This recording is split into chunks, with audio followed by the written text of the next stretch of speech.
Namaste, honorable judges and everyone. I am AASTHA Thakur of 5C KB Voltaire, and I am here to narrate a story by the famous story writer O. Henry. The title of the story is The Last Leaf.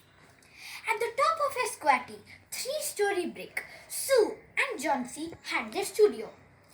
That was in November. A cold, unseen stranger, whom the doctors called pneumonia, stalked about the colony. One morning, the busy doctor invited Sue into the hallway with a shaggy eyebrow. Your little lady has made up her mind that she is not going to get well. Has she anything in her mind? Yes, she wanted to paint the Bay of Naples someday, said Sue. Well, it is the weakness, then, said the doctor. I will do my best. Sue went into the workroom and cried. Then she swaggered into Johnsy's room with her drawing tools. As Sue was sketching, she heard a low sound several times repeated. She went quickly to the bedside. Johnsy's eyes were wide open. She was looking out the window and counting backward. Sue looked solicitously out of the window. What was there to count? Sue asked Johnsy. An old ivy vine. They are falling faster now. 3 days ago, there were almost 100. It made my head ache to count them. But now, it's easy. There are only 5 left now, replied Johnsy. 5? What, dear? Tell your Sudie, asked Sue. Leaves on the ivy vine. When the last one falls, I must go too. I haven't gone there for 3 days. Didn't the doctor tell you? Replied Johnsy. Oh, I never heard such nonsense, complained Sue with magnificent scorn. What have old ivy leaves to do with your getting well? Johnsy dear, said Sue bending over her.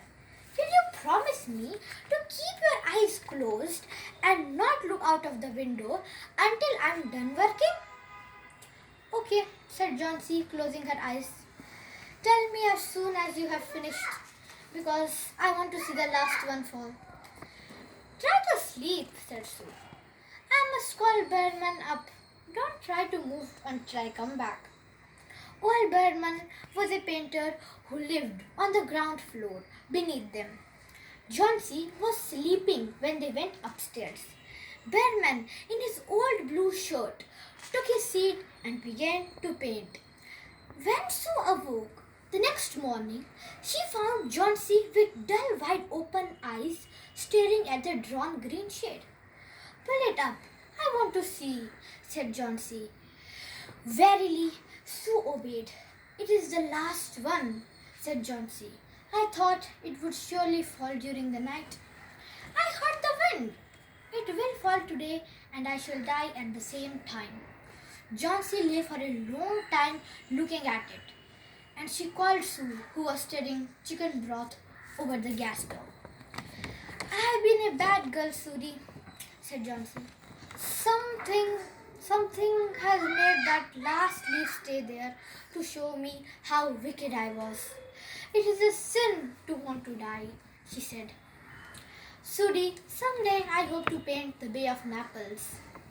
The doctor came in the afternoon and said to Sue, with good nursing, you will win. The next day, doctor told, Johnsy is out of danger. You won. And that afternoon, Sue came to bed where Johnsy lay. I have something to tell you, White Mouse, she said. Mr. Bearman died of pneumonia today in the hospital. And look at the window, dear, at the last ivy leaf on the wall. Didn't you wonder why it never fluttered or moved? Ah, darling, it's Bearman's masterpiece. He painted it there the night that the last leaf fell. The moral of the story is be positive in all situations because positivity keeps you alive. Thank you.